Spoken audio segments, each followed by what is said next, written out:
وحشتني يا صديقي. ليك وحشه والله، مش شفتكش بقالي كتير. انا نفسي افهم عملوا فيك ايه ولا عملت فيك ايه.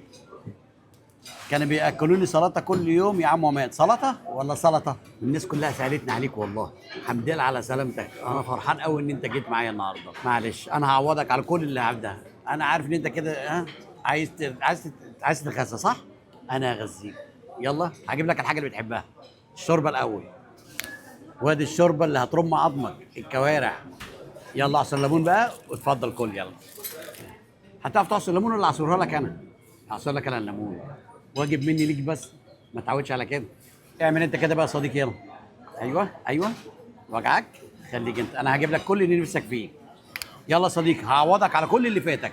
جبت لك بقى كباب وكفته، وجبت لك كبده مشويه اللي احنا اتكلمنا عليها في الفيديو اللي فات، جبت لك كبده اسكندراني، وجبت لك الملك البيتيلو. يلا بينا بسم الله. هتاخد الملك لوحدك مش هتديني حاجه؟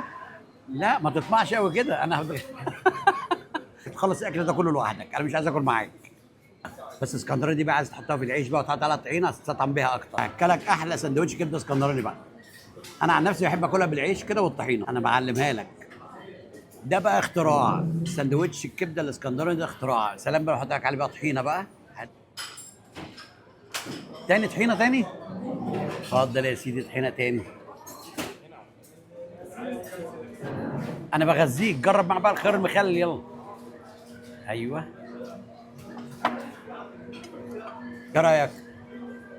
مش عارف تعمل كده صح؟ مش عارف. طب خلاص، الف انا صديقي. واضح كنت جعان قوي. اكيد وحشك الحلو وبراد الشاي. وحشك يا صديقي طبعا الكنافه بالمانجا والشاي، براد الشاي طبعا وحشك.